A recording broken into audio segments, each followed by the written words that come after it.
said you serve at the pleasure of the president. Is that not true? I do serve at the So pleasure. if the president told you to shoot people in the legs, would you do so? Now, you failed to answer this question as well in your confirmation hearing when asked by members of the Senate. Because I refuse to accept a false hypothetical that's attempting to put me in a corner and make it look like a representative. At a time when we have more There's Marines and standard National rules of Guard in engagement Los that they are Angeles than followed. we do in Syria and Iran alone, I don't think this is a hypothetical. The hearing took a surprising twist when Tokuda challenged the fine line between loyalty and duty. She questioned whether he would unquestioningly follow presidential directives, even if they infringed on the rights of American citizens. And yes, there's more to come. Rather than portraying Tokuda as a resolute and independent leader, she suggested he might merely be a compliant tool for excessive executive power, a daunting thought considering his connections to defense deals and his private discussions with influential individuals like Elon Musk. The underlying message was clear.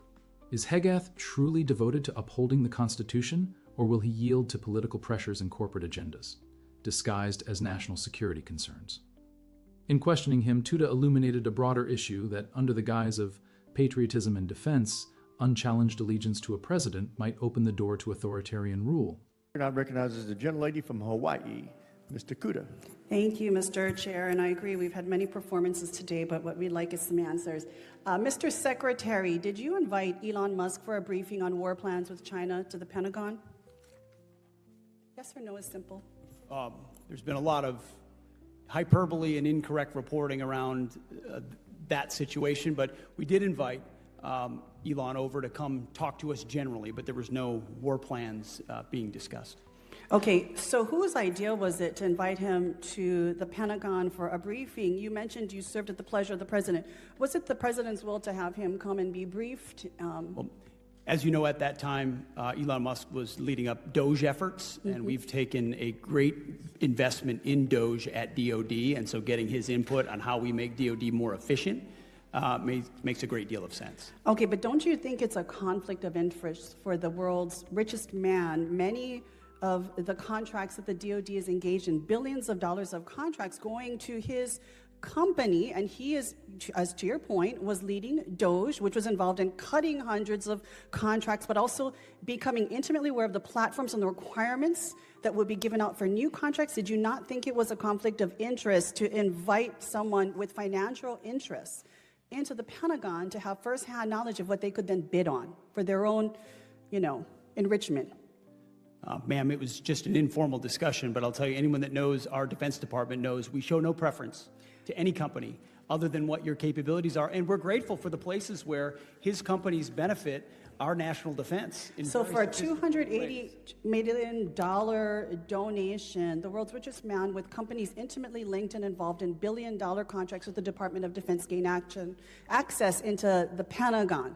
So would you say that any company right now that has multi-billion-dollar contracts with the Department of Defense has access to the Pentagon right now?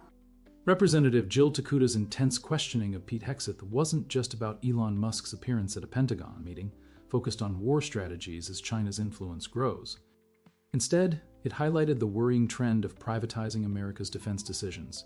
She demanded clarity on who extended the invitation to Musk and for what reason, emphasizing the glaring conflict of interest at play. Musk is far from a neutral party. He runs businesses that receive billions from the Department of Defense. The Pentagon's claim that the meeting was informal only fueled concerns, illustrating an unsettling overlap between national security plans and corporate sway. For Tokuda, the concern went beyond Musk as a person. Her focus is on the dangerous precedent of letting a billionaire with direct financial interests be part of critical war strategy discussions. The stark question she raised is whether American defense policy is steered by constitutional checks or increasingly open to the influence of profit-driven magnates who gain insider access to the Pentagon's core decision-makers. 1-hour briefings with you, personally. On the regular think the basis, answer I is- meet with many people and many different companies and many different aspects of our defense industrial base to ensure we have the best possible capabilities. It would be imprudent to do Well, I'm otherwise. sure for an investment of $280 million, Elon's investors are quite happy that it's come out into the billions. I want to jump questions right now. Mr. Secretary, on January 6, 2021, rioters and looters attacked federal law enforcement officials, vandalized and destroyed federal government property, and caused an estimated $2.7 billion in damages right here at the Capitol. would you have sent the National Guard and the Marines in on that day? Well, unfortunately, President Trump requested the National Guard in advance, and that was... It took him quite a long time. I'm asking you, as Secretary of Defense, would you have sent in the National Guard and the Marines on that day? We had 140 Capitol Police officers injured. One died the next day. Would you have sent in the National Guard and the Marines? As I said, President Trump directed National Guard to be there in advance. And I think you can look at the record of how long it reason, actually took for him to actually send them in. But it's good to hear that it sounds like you would have sent in the National Guard and the Marines on that day in which the insurrection was taking place right here at the Capitol. Mr. Secretary, during your confirmation hearing, you failed to deny the conclusion that you would carry out an order to shoot protesters in the legs. So let me be direct. Given what we are seeing across the country right now, would you carry out or issue an order by the president for our military to fire upon protesters actively engaging in their civil right to exercise free speech, their First Amendment rights? Would you give that order from the president? I assume you're insinuating what's going on in Los Angeles, and I wouldn't. Not just Los Angeles. If we take a look at protests throughout the country, it's a simple question. If directed by the president, would you order our military to fire upon protesters? Simple yes or no. Ma'am, we have, as you know, and as this committee knows, we have standard rules of engagement that are in place that give guidance to our troops, and they abide by them. I'm asking what you would do. Again, you said you serve at the pleasure of the president. Is that not true? I do serve at the pleasure. So if the president told you to shoot people in the legs, would you do so? Now, you failed to answer this question as well in your confirmation hearing when asked by members of the Senate. Because I refuse to accept a false hypothetical that's attempting to put me in a corner and make it look like a representative. At a time when we have more Marines and National Guard in Los Angeles than we do in Syria and Iran alone, I don't think this is a hypothetical. This is an actual situation that we are dealing with right now. So again, I will ask the question, the last 14 seconds I have, would you order our military to shoot at their fellow countrymen if ordered by the president? I think it's interesting that for 4 years, insurrection was the left's favorite I think we know your word, answer. Thank you, Mr. and Chair. I yield back. In L.A., they were... Gentlelady yields back. Gentlelady's time's expired. No one anticipated how quickly the conversation would become so intense. The clash between Congresswoman Jill Tokuda and Pete Hegseth drew a definitive line between the profit-driven politics of defense and the precarious state of American democracy. Initially, the focus was on a colossal defense contract where corporations were privy to high-level briefings and exclusive access. This was a stark reminder of how deeply embedded corporate interests are in influencing military agendas. However, Tokuda's interrogation moved swiftly past the sales pitch to a more profound issue. She demanded to know if Hegseth would have obeyed a presidential command to deploy the National Guard and Marines against American citizens on January 6th. This change in perspective turned the hearing from one of procurement to one rooted in principle, raising questions about whether his loyalty was to the Constitution or to a president willing to overreach. The distinction was stark. As the Pentagon honors contractors with billion-dollar opportunities, lawmakers like Tokuda are questioning if those charged with defending the Republic can indeed be relied upon to protect it from a rogue president. Tokuda's inquiry delved into the most perilous conflict between civilian leadership and military compliance. She asked pointedly, would Hegseth follow a presidential order to unleash military force on Americans lawfully exercising their First Amendment rights?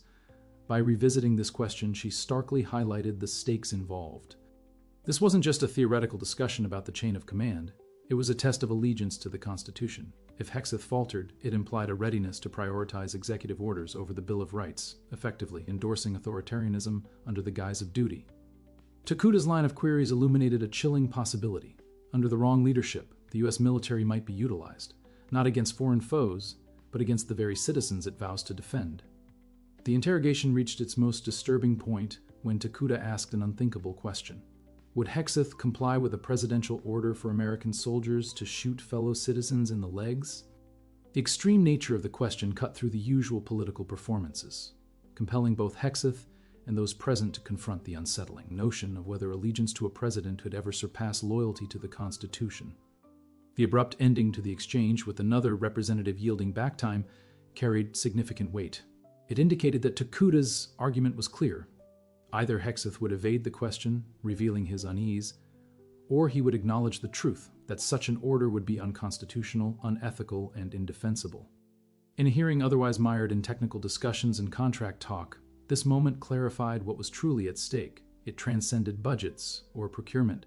It was fundamentally about the future of civil-military relations and whether the U.S. can trust its defense leaders to resist falling under authoritarian command. So what are your thoughts? Was Tokuda justified in pushing the issue so forcefully, or was it an overstep? Share your views in the comments. And if you found this analysis thought-provoking, be sure to like, subscribe, and enable notifications for more revealing discussions.